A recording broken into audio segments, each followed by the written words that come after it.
할렐루야! 천국을 향해 나아가는 순례자의 여정, 철로 역정, 오늘 네 번째 시간입니다. 캄캄한 골짜기에서 벌어지는 치열한 싸움이란 파트를 가지고 여러분과 함께 책을 읽고 그 책에 있는 내용을 성경적으로 다시 한번 생각하면서 우리의 순례의 여정들을 또 적용해보고 생각하는 그런 시간을 가지려고 합니다. 간단하게 지난주의 이야기들을 요약하면 드디어 이 순례자, 이 크리스찬이 영적인 고뇌를 가지고 있던, 그리고 그 삶을 짓누르고 있던 짐 보따리가 떨어져 나갔습니다. 십자가의 언덕에서 십자가를 보는 순간, 십자가 앞에 나아가는 순간 그 모든 짐 보따리가 떨어져 나아갔고, 그 십자가 앞에서 십자가의 은혜와 감격 그리고 자유를 맛보면서 구원을 누리게 된 것입니다. 그리고 새 천사가 그에게 다가와서 죄의 용서함을 선포하고, 두 번째 천사는 그에게 더럽고 추한 옷을 다 벗기고 새 옷을 그에게 입혀주고, 세 번째 천사는 그에게 이마에 표시를 해주면서 두루마리 하나를 건네주었습니다. 그리고 이것을 순례길을 떠나는 동안에 꼭 가지고 가라고, 그리고 이것이 그 예루살렘 성에 들어갈 때 꼭 필요한 것이라고 당부했습니다. 그리고 구원의 감격과 은혜를 간직하면서 순례 여정을 떠나가는데, 다시 가는데 그 길 전상에서 발에 착고가 채워진 채 길에 누워있는 세 사람을 만나지요. 한 사람은 우매고, 한 사람은 나태고, 한 사람은 방자였습니다. 이 사람들이 상징하는 것은 순례의 길 속에서 영적으로 잠을 자는 사람들을 상징하는 거였습니다. 오히려 크리스찬을 나무라면서 그렇게까지 할 필요가 있느냐면서 자신들의 영적인 잠을 자고 있는 것들을 표현해내는 그런 사람들이었습니다. 그리고 조금 더 나아가서 십자가의 언덕을 통해 들어온 사람들이 아니라 담을 넘어온 사람들을 만나게 됐죠. 그 사람은 두 사람인데 허울과 위선이라는 사람이었습니다. 순례자의 여정에 같이 하긴 하지만 그 사람들은 십자가의 은혜를 경험해보지 못했고, 죄의 부담과 죄에 대한 고통을 경험해보지 못했습니다. 그냥 세상의 영광을 따라서 그 순례자의 길에 참여해서 같이 가는 사람들이었지요. 그런데 결국 그 사람들은 그 갈림길을 만나자 결국은 다른 길을 선택하게 됩니다. 순례자는 좁은 길에서 이어지는 곧고 힘들지만 언덕으로 올라가는 길이지만 곧고 바른 길을 향해서 올라가고, 이 두 사람 허울과 위선은 위험과 파멸의 샛길로 따라 떠나가게 됩니다. 크리스찬은 갈림길에서 좁고 바른 길을 계속해서 올라갑니다. 올라가면 올라갈수록 힘이 들지만 그 고개 언덕에 또 중간중간에 쉼터와 또 샘물이 준비되어 있어서 영적으로 충전하고 또다시 올라갈 수 있도록 되어 있는 그런 언덕이었습니다. 고개의 중턱에 가니까 쉼터가 마련되어 있는데, 잠시 힘든 것을 쉬는 것이 그곳에 잠에 빠지면서 손에 들고 있던 두루마리를 두고 떠나게 됩니다. 그러고 나서 다시 깨어서 언덕으로 올라가는데 그 언덕에서 겁에 질려 뛰어내려온 두 사람을 만나게 되죠. 두 사람은 소심과 불신이었습니다. 이 사람들은 가던 길에서 엄청난 두려움에 사로잡혀서 다시 오던 길을 돌아가다가 만나게 된 것이었습니다. 그 사람들이 이야기를 들으니까 이 크리스찬도 두려움이 엄습해서 자기의 두려움을 없애려고 두루마리를 찾는데, 그 두루마리가 없는 것을 발견하면서 다시 원래 쉬었던 쉼터까지 내려가서 그 두루마리를 찾아오게 되지요. 다시 두루마리를 찾아서 힘을 얻고 다시 앞으로 나아갑니다. 그리고 나서 약속한 그 뷰티풀 하우스 앞에 도착은 했지만 두 마리의 무서운 사자가 으르렁거린 것을 보면서 잠시 두려움에 빠졌습니다. 그러고 나서 거기에 문지기가 얘기한 대로 자세히 보니까 그 두 마리의 사자의 발에 착고가 쇠사슬로 묶여 있는 것을 보면서 무섭지만 믿음으로 그 중간에 흔들리지 않고 지나갈 수 있다는 말을 듣고 믿음으로 담대하게 그 길을 지나갑니다.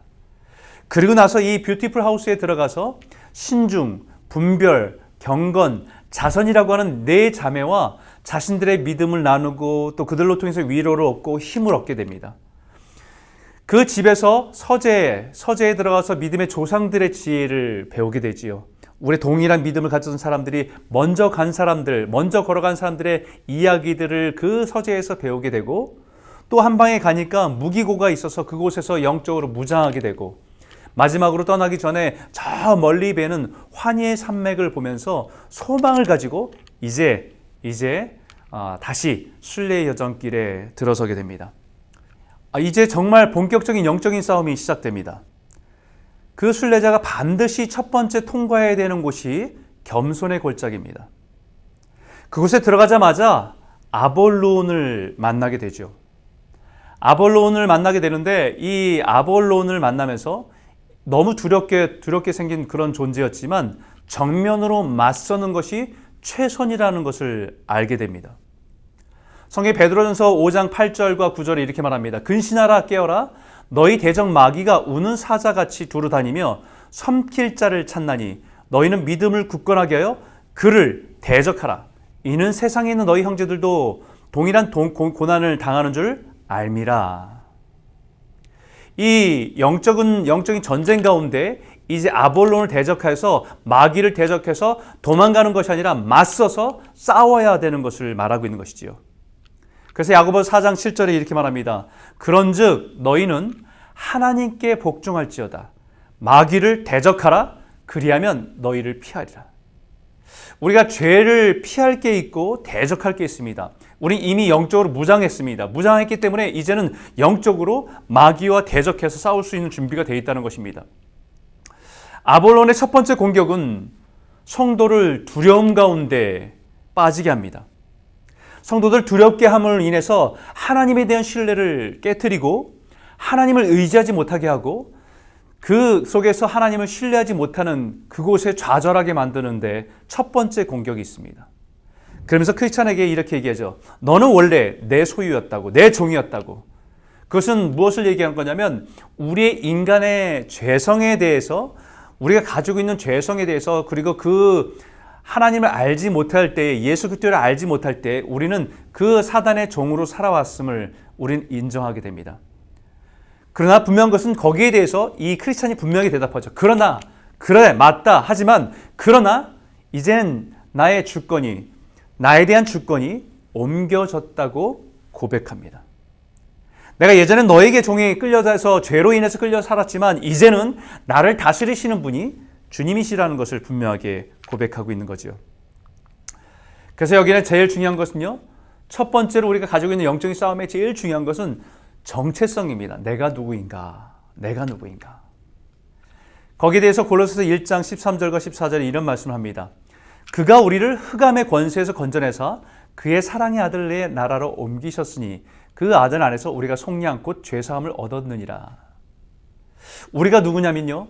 흑암의 권세 아래 그래 너 아볼론의 권세 안에 있었던 사람이지만 예수 그리스도의 사랑의 아들의 나라로 우리를 옮기셔서 우리가 이제는 속량됐고 죄사함을 받은 존재라는 사실을 잊어서는 안 된다는 사실입니다. 그리고 이제 그렇기 때문에 나의 주인은 바뀌었고 이제는 주님께 충성을 다하고 섬기는 일에 내 삶에 그분의 다스림 가운데 살기로 했다는 것을 분명하게 선포하고 있는 것이죠. 그러자 두 번째로 아볼론의 두 번째 시도, 공격의 시도는 무엇이냐면 우리가 믿는 하나님에 대한 왜곡입니다. 거기에 분명히 이렇게 말합니다. 내가 보니까 너를 따라 그 원수를 따라가던 하나님을 따라가던 사람들이 많이 헤어지고 많이 배도하고 했는데 결국은 그런 일을 당할 때에 그 주인은 문 밖에서 나와본 일이 없다. 되게 냉정한 그 주인인 것처럼 말하죠. 이것은 마치 달란트 비유에서 그 2달란트, 5달란트, 1달란트 받은 사람 중에서 1달란트 받은 사람이 그가 실패자로 나타날 수 있었던 것은 하나였습니다. 그것은 뭐냐면 주인에 대해서 잘못된 왜곡된 생각을 가지고 있었던 거지요. 그는 굳은 사람이라 심지 않은 데서 거두고 해치지 않은 데서 모으는 사람이었다고. 사단은 끊임없이 우리의 시련과 어려움 속에서도 우리가 신뢰하는 하나님에 대해서 우리가 신뢰하지 못할 만한 하나님에 대한 왜곡된 것을 우리에게 주입을 할 때가 많습니다. 그것이 두 번째 사단이 공격하는 방법이지요. 세 번째 공격은 우리의 연소함을 참소하는 자의 모습으로 나타납니다. 우리의 연약함을 공격합니다. 너 생각해보라고. 그동안에 따라오면서 얼마나 많은 잘못을 했냐고. 넌 길을 떠나다 얼마 안 돼서 낙심의 늪에 빠진 거 있지. 그 다음에 세상 이치에 속아서 짐을 쉽게 벗으려 율법의 산에 오른 적이 있지.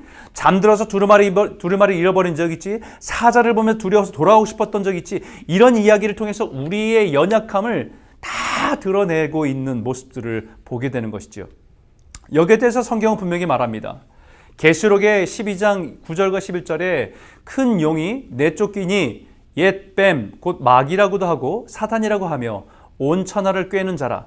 그가 땅으로 내쫓기니 그의 사자들도 그와 함께 내쫓기니라. 내가 또 들으니 하늘에 큰 음성이 있어 이르되 이제 우리 하나님의 구원과 능력과 나라와 또 그의 그리스도의 권세가 나타났으니 우리 형제들을 참소하던 자 우리 하나님 앞에서 밤낮 참소하던 자가 쫓겨났고 또 우리 형제들이 그 어린 양의 피와 자기들의 증언하는 말씀으로써 그를 이겼으니 그들은 죽기까지 자기의 생명을 아끼지 아니하였도다. 사단을 계시록에 뭐라고 얘기하냐면요, 참소하던 자, 밤낮 참소하던 자가 쫓겨났다고 얘기합니다. 우리의 연약함을 고발하고 그것을 드러내고 그것을 우리가 위축되게 만들고 하는 일을 했던 그 사단이 하나님 앞에서 이제는 쫓겨남을 당했다는 것입니다. 여기에 대해서 크리스찬이 이 사단의 공격에 대해서 분명히 대적할 때 그래, 우리는 연약함을 인정합니다. 우리 얼마나 연약한 것을 인정하고 그러나 그 죄조차도 하나님께서 용서해 주셨음에 대한 확신을 가지고 있고 주님은 한없이 자비로우셔서 우리를 언제든 용서할 수 있는 너그러우신 분인 것을 고백하면서 믿음으로 서서 그것을 대적하는 것을 보게 됩니다. 사단의 공격에 대해서 분명하게 말씀의 근거에서 대적하고 있는 크리스찬의 모습을 우리가 볼 수 있는 것이죠.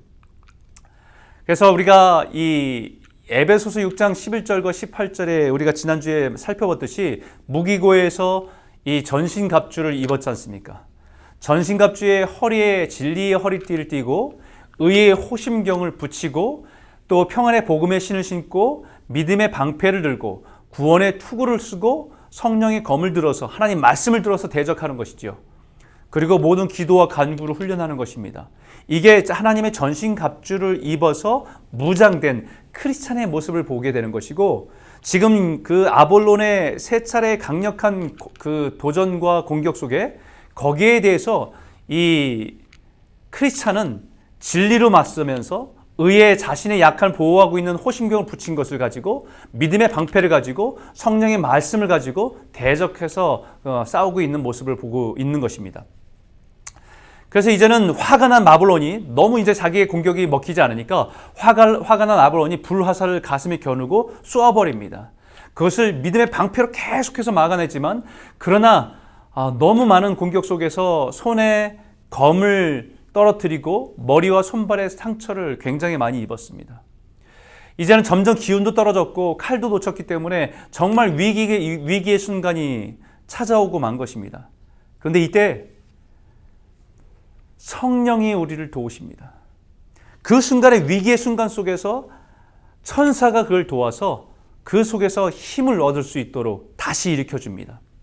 성경 우리에게 분명히 말씀하죠. 고린도전서 10장 13절에 사람이 감당할 시험 밖에는 너희가 당한 것이 없나니 오직 하나님은 미쁘사 너희가 감당하지 못할 시험 당함을 허락하지 아니하고 시험 당할 즈음에 또한 피할 길을 내사 너희로 능히 감당하게 하시느니라. 여러분, 야곱을 도왔던 천사의 그 씨름했던 이야기를 아시죠? 힘이 없어서 천사가 진 것이 아니라 져준 겁니다. 그가 그 싸움에서 이길 수 있도록 영적으로 이길 수 있는 사람으로 스쳐가면서 그 속에서 싸울 수 있도록 그를 붙들어주고 이끌어준 것이 천사의 역할이었다는 것이지요. 그 순간의 위기의 순간 속에서 하나님께서는 그 순간에 피할 길을 내셔서 다시 힘을 낼 수 있도록 다시 말씀의 검을 들어서 그를 대적할 수 있도록 붙들어준 모습을 보게 되지요. 그래서 미가서 7장 7절과 8절에 보게 되면 오직 나는 여호와를 우러러보며 나를 구원하신 하나님을 바라보나니 나의 하나님이 나에게 귀를 기울이시로다. 나의 대적이여 나로 말미암아 기뻐하지 말지어다. 나는 엎드러질지라도 일어날 것이요 어두운 데 앉을지라도 여호와께서 나의 빛이 되실 것임이라. 이 말씀처럼 이 크리스찬이 계속된 공격에 무기력 연약해서 넘어질 수 있지만, 그러나 하나님이 일으켜 주시는 힘 때문에 다시 일어나서 또 믿음으로 싸워 나가는 것을 보고 있는 것입니다. 믿음으로 일어서서 검을 들어서 이번에는 아볼론의 가슴을 찔러서 치명타를 입히게 됩니다. 이게 마지막 일격의 가장 큰 믿음의 고백, 모든 것이 좌절과 낙심과 어려움이 오고 정말 아무것도 보이지 않는 그 순간이지만, 이 믿음의 정점에 있는 고백은 로마서 8장 36절 37절에 있는 말씀입니다.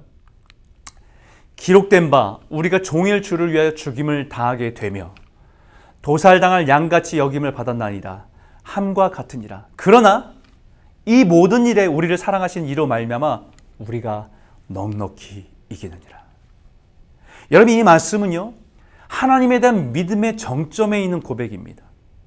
죽음이나 생명이나 어떤 것들라도, 어떤 어려움이라도 우리가 그 속에서 종일 죽임을 당하며 도살당하는 것처럼 처해 있을지라도, 그러나 우리가 그 모든 일에서 우리의 사랑하신 이로 말미암아 우리가 넉넉히 이긴다라고 하는 고백으로 그 아볼론의 심장을 찔러버리는 것이죠.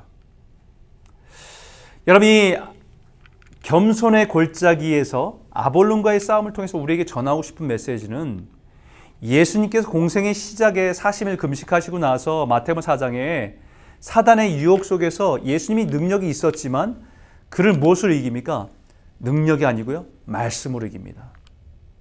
돌을 떡으로 만들어서 배고픔을 해결하라고 하는 그 유혹에 사람이 떡으로만 살 것이 아니라는 그 말씀으로 물리칩니다. 네가 하나님의 아들이라고 한다면 너의 존재를 스스로 증명하라고 하는 그 말 앞에 주 너의 하나님을 시험하지 말라고 하는 하나님에 대한 분명한 신뢰를 가지고, 말씀을 가지고 물리칩니다. 세상의 영광을 다 주겠다고 나한테 경배하라고 하는 그 말 앞에, 그 유혹 앞에 사단아 물러가라, 주 너의 하나님께 경배하고 다만 그를 섬기라고 하는 하나님의 말씀으로 싸워서 이긴 것을 우리에게 보여주셨듯이, 이 아볼론과의 싸움의 크리스찬의 모습에서 치열한 싸움이지만 분명한 것은 하나님에 대한 말씀과 약속을 붙들고 싸워내야 되는, 영적으로 대적하며 싸워내야 되는 싸움인 것을, 그 싸움이 우리 삶 가운데 있음을 말하고 있는 것입니다. 그 믿음 속에 흔들림이 없이 하나님의 견고한 신뢰 속에서 말씀을 할 때 아볼론은 괴성을 지르고 떠나게 됩니다. 그러자 크리스찬은 지쳤지만 감사와 기쁨의 찬송을 하나님께 올려드리죠. 그러자 하나님의 사자가 와서 생명나무의 이파리를 가지고 그 크리스찬을 회복시켜주는 은혜를, 그에게 치료해주고 회복시켜주는 은혜를 베풀어 줍니다. 여기에 생명나무가 등장하거든요. 생명나무는, 완전한 생명나무는 등장하지 않지만 생명나무의 이파리를 가지고 와서 치료해주고 회복시켜준다는 모습으로 표현되고 있어요. 생명나무는 창세기와 계시록에 등장하게 되는데, 창세기 2장 9절에도 등장했고요. 결국은 죄를 범했기 때문에 이 생명나무에 더 이상 접근할 수 없도록 하나님께서는 그 죄인들, 타락한 인류를 차단하게 되지요. 그것이 계시록 22장에 다시 등장합니다. 모든 악이 멸하고 이제 하나님의 새 나라가, 새 하늘과 새 땅이 창조되었을 때, 하나님의 통치 가운데 이루어질 때 이 생명나무가 다시 등장합니다. 그래서 계시록 22장 2절에 길 가운데로 흐르더라. 강 좌우에 생명나무가 있어 12가지 열매를 맺되 달마다 그 열매를 맺고 그 나무 잎사귀들은 만국을 치료하기 위해서 있더라. 믿음을 지키면서 정말 믿음을 끝까지 지켜서 이제는 하나님 나라에 들어가는 그 성도들에게 하나님께 그 잎사귀를 가지고 만국을 치료하고 회복시키는 일에 사용하신다는 것을 말씀하고 있는 거지요. 그 잎사귀를 들고 와서 지금 크리스찬을 회복시켜주는 것입니다. 이 말은 우리가 인생을 살면서 수많은 어려움 속에서 낙심하고 절망하고 믿음의 싸움을 할 때 지칠 때도 있지만, 하나님은 우리를 회복시켜주는 은혜를 우리 가운데 행하셔서 우리를 이끌어 가신다는 거 말씀하지요. 그리고 그 자리에 뭘 합니까? 그 신중과 경건과 자비 집에서 가져왔던 빵과 포도주를 가지고 성찬을, 빵과 포도주 가지고 다시 성찬을 합니다. 다시 뭡니까? 예수님을 기억하죠. 예수님의 십자가의 은혜를 기억합니다. 그럴 때 우리 영이 온전히 회복되는 것을 말하고 있어요. 이 회복된 모습으로 다시 이제 걸어갑니다. 이 걸어갈 때 이 두 번째 이제 골짜기를 지나가야 되는데 죽음의 그늘의 골짜기를 만나게 되죠. 이 길에 대해서 표현하기를 새 예루살렘으로 가기 위해서 반드시 거쳐야 되는 길이라고, 외길이라고 표현되어 있습니다. 영적으로 매우 공고한 상태를 말합니다. 죽음의 그늘의 골짜기. 왜요? 보이지 않습니다. 아무것도 보이지 않는 상황이에요.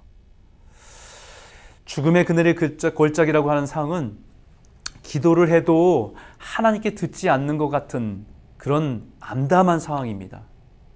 때로는 마치 나는 버림받은 것은 아닌가라고 하는 두려움이 몰려온 그런 인생의 시기입니다. 때로는 그것이 병들어서, 육신적인 병이 들어서 그런 상황에 빠질 수도 있고, 재정적인 위기를 만나서 그런 상황 가운데 놓여 있을 수도 있고, 심각한 관계의 문제 속에서 지쳐 있을 때에 앞이 하나도 보이지 않는 그런 상황 가운데 놓여 있을 때가 있다는 겁니다. 근데 분명한 것은요, 성도는 반드시 통과해야만 되는 시간과 상황이라는 거예요. 그래서 예레미야서 2장 6절에 그들이 우리를 애굽 땅에서 인도하여 내시고 광야 곧 사막과 구덩이와 건조하고 사망의 그늘진 땅, 사람이 그곳으로 다니지 아니하고 그곳에 사람이 거주하지 않은 땅을 우리가 통과하게 하시던 여호와께서 어디 계시냐 하지 말하지 아니하였도다. 그곳을 통과하게 하신 분이 하나님이셨고 그곳을 통과할 때에 하나님이 우리 가운데 계시냐라고 하지 않았다는 것을 믿으며 고백하고 있는 거지요. 이 죽음의 그늘의 골짜기를 지날 때에 거기 두 사람을 만납니다. 그 두 사람을 만난 사람은 누구냐면 바로 가나안 정탐꾼의 후손입니다. 민수기 13장 30절과 33절에 보면 이제 가나안 땅을 들어가야 될 때 12명의 정탐꾼을 그 땅을 정탐하러 보낸 적이 있지요. 그래서 그곳에서 있는 그 수확물을 가지고 와서 감격과 기쁨 가운데 있었지만 갈렙과 여호수아를 제외한 10명의 정탐꾼은 그 기쁨보다 무엇이 더 컸냐면 그 땅에 있는 성과 그 땅에 있는 거인 족속을 보면서 그 두려움을 가득 채운 채 그 두려움을 가지고 영적인 그 실망과 절망 속에서 그 절망의 바이러스를 백성들한테 옮겼던 사람들, 그 가나안 정탐꾼의 후손을 여기서 만나게 됩니다. 어떻게 보면 그 죽음의 그늘의 골짜기, 정말 암담해 보이고 아무것도 보이지 않은 상황 속에서 그 두려움이 엄습되어 있고 침몰된 사람의 후손을 만나게 됐다는 것을 말하고 있는 거지요. 이 얘기를 들으니까 이 크리스찬이 너무 두려웠던 겁니다. 두려움 속에서 두려움을 이기려고 언제 또 자기를 아볼론이 공격할지 모른다는 생각에서 칼을 뽑아 들었습니다. 언제든 말씀을 쌓을 준비를 했죠. 그렇게 계속 걸어가는데 이 양쪽 계곡에 수렁이, 깊은 수렁이 자세히 보이지 않지만 깊은 수렁이 보이는 것이지요. 조금만 헛디디면 그곳에 빠져서 정말 그 불못에 빠질 것 같은 두려움이 엄습하는 그곳을, 그 위험을 지나가야만 했던 거죠. 그래서 거기에 뭐라고 표현되냐면 마치 그 수렁이 다윗 왕이 빠졌던 수렁이라고 얘기합니다. 다시 말하면 이 영적인 죽음의 그늘의 골짜기는 우리 영적인 어둠이 우리를 엄습해서 우리가 죄의 유혹에 빠질 수 있고 무너질 수 있는, 아무것도 보지 않아서 우리가 실수할 수 있는 그런 상황을 말하고 있는 것입니다. 너무 어두워서 이 크리스찬은 이제는 아무것도 보이지 않는 상황이니까 칼이 아니라 칼을 집어넣고 다른 무기를 꺼내들기 시작했습니다. 그것은 뭐냐면 그 무기가 온갖 기도라는 거예요. 온갖 기도. 아까 전신갑주를 했죠. 에베소 6장 18절에 모든 기도와 간구를 하되 항상 성령 안에서 기도하고 이를 위하여 깨어 구하기를 항상 힘쓰며 여러 성도를 위하여 구하라. 여러분, 앞이 깜깜하고 안 보이는 상황에서, 그 상황에서는요, 우리가 할 수 있는 것은 기도밖에 없어요. 기도가 유일하지만 기도만이 그 어두운 터널을 뚫고 지나갈 수 있는 유일한 무기입니다. 내면에 불안하고 혼란한 소리가 계속해서 들려지고 그 불안 가운데 있을 때에 이 크리스찬이 어디선가 자기보다 믿음으로 먼저 간 사람의 목소리를 듣게 돼요. 그러면서 이제 앞서 걸어간 사람의 고백을 잘 들어보니까 무슨 고백을 하냐면 시편 23편 4절입니다. 내가 사망의 음침한 골짜기를 다닐지라도 해를 두려워하지 않을 것은 주께서 나와 함께 하심이라. 주의 지팡이와 막대기가 나를 안위하시나이다. 이 순례자가 걸어가는데 그 어둠 속에서 나도 너무 힘들고 보이지 않고 어디로 가야 할지 모르지만 자기보다 먼저 인생에서 그런 깊은 터널을 지나갔던 사람들의 고백을 들으면서 나 또한 그 길을 가야 되겠다. 나만 가는 게 아니라 그 사람 또한 믿음에 가졌던 사람이 그 길을 걸어가기 때문에 나도 그 길을 가야 되겠다라고 하는 믿음을 가지고 그 길을 따라가게 됩니다. 그때 깨달은 게 세 가지예요. 첫 번째는 뭐냐면 나 혼자만이 아니라 하나님을 경외하고 두려워하고 있는 그런 사람이, 신실한 사람이 있다는 것만으로도 위로가 됩니다. 또 하나는 하나님께서 그 앞장서 간 그 사람을 인도하셨듯이 내 인생도 인도하실 것이라는 확신을 갖게 됩니다. 그리고 세 번째는 먼저 간 그 순례자를 빨리 가서 그 사람과 함께 동행해서 함께 걸어가야 되겠다는 그런 마음을 갖게 되지요. 여러분, 우리가 믿음의 싸움에서 정말 힘든 거는 나 혼자만 남아있다고 느낄 때잖아요. 엘리야도 그렇게 영적인 싸움을 850대 1의 바알 선지자와 아세라 선지자와 싸워서 그렇게 열심히 싸웠던 이 엘리야 선지자도 그가 지쳤을 때 뭐라고 합니까? 나만 혼자 남았거늘. 아무도 없는 줄 알았습니다. 그런데 하나님은 바알에게 무릎 꿇지 않은 7,000인을 남겨놓았다고 하셨어요. 그것이 얼마나 큰 힘인지 모릅니다. 이것은 나만 지나가는 것이 아니라 믿음의 동역자들이 누구나 다 이 길을 걸어갈 때 통과해내야 되는 길인 것을 알게 되는 것입니다. 그리고 그들이 붙들었던 말씀을 붙들고 지나가지요. 그래서 이 어둠을 지나가게 돼요. 결국은 해가 떠오르고 새날이 밝았습니다. 아모스 5장 8절에 묘성과 삼성을 만드시며 사망의 그늘을 아침으로 바꾸시고 낮을 어두운 밤으로 바꾸시며 바닷물을 불러 지면에 쏟으신 이를 찾으라. 그의 이름은 여호와시니라. 우리는 그 어두움을, 인생의 그런 위기와 어두움을 만날 때 우리가 느끼는 것은요, 끝이 없는 동굴 같아요. 그런데 하나님은 그 길을 내보면요, 동굴이 아니라 터널이었다는 것을 알게 됩니다. 다시 말하면 반드시 끝으로 이끌어내신다는 것이지요. 하나님이 정하신 시간과 때에 따라서 우리를 빛 가운데로 인도하실 것을 약속하는 것입니다. 그러고 나서 이 밝은 빛으로 다시 뒤를 돌아보니까 걸어온 길을 보니 그 위험천만한 길, 좁은 길, 그러면서 그때는 잘 보이지 않았지만 주님은 그 길을 함께 걸어오셨구나. 그때는 다 이해할 수 없었고 왜 그런지, 왜 나에게 이런 어려움이 있는지 서운하기도 하고 마음이 실망되기도 하고 너무 답답했는데 지금 다시 돌아보니까, 다시 돌아보니까 하나님이 나를 그렇게 인도하셨구나. 그리고 깨달은 믿음의 고백이 욥의 고백처럼 이렇게 고백할 수 있는 거죠. 나는 지난 세월과 하나님이 나를 보호하시던 때가 다시 오기를 원하노라. 그때에는 그의 등불이 내 머리에 비추었고 내가 그의 빛을 힘입어 암흑에서도 걸어 다녔느니라. 깜깜한 인생의 어둠을 지나가도 하나님의 빛으로 우리와 함께 하시기 때문에 그 빛을 따라 그 암흑에서도 걸어왔다라고 고백하고 있는 것이요. 그러고 나서 이제 이 골짜기를 다 지나가면서 골짜기 끄트머리를 지나가면서 보니까 어두운 동굴에 거인 둘이 있는 거예요. 그 거인 둘의 이름은 하나는 교황이고 하나는 이교도입니다. 거인들이 휘두른 권력과 포악 앞에서 그 앞에는 수많은 희생된 사람들의 뼈와 거기 시체들이 널브러져 있었습니다. 이교도와 교황은 마치 거인들처럼 강력한 권세와 그 힘을 가지고 수많은 사람들을, 그 믿음을 파괴하고 희생시킨 그 권력인 것을 표현해내고 있는 겁니다. 그런데 자세히 보니까요, 이교도는 이미 죽었습니다. 생명이 없었다는 거예요.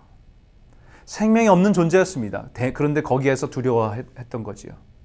자세히 보니까 그렇게 강력한 권한을 가졌던 교황도 가만 보니까 이미 늙었습니다.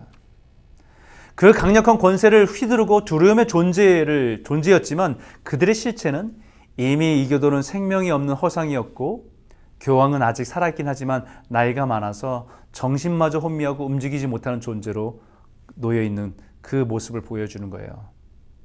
크리스찬은 그 모습에서 이제 두 골짜기를 지나오면서 믿음으로 더 강해졌습니다. 그리고 그 앞에 두려워하지 않고 그 두 거인 앞에 길목에서 가볍게 입으로 찬송하면서 그 길을 통과해 내게 됩니다. 여러분이 오늘 말씀은요, 우리가 여러 가지 이 신앙의 인생 속에서 신앙을 가진 사람에게 고난이 없는 것이 아니라 고난이 있습니다. 근데 고난을 이겨내게 하시는 거지요. 어떤 우리 중에는 겸손의 골짜기를 통과해내는, 내 능력이 아니라 주님의 능력으로 통과해내는, 또 어둠의 골짜기, 내 인생에서 어둠과 두려움에 엄습하고 이해할 수 없는 그런 어려움들, 고난이 지나가지만 그 속에서 믿음의 빛을 가지고 지나가고 통과해내는 그런 삶을 살아가는 저와 여러분 모두가 되시기를 주님의 이름으로 축원합니다. 이번 한 주간도 여러분의 순례자의 길에서 믿음으로 승리하시는 한 주간이 되시길 바랍니다. 네, 오늘 여기까지 마치겠습니다. 감사합니다.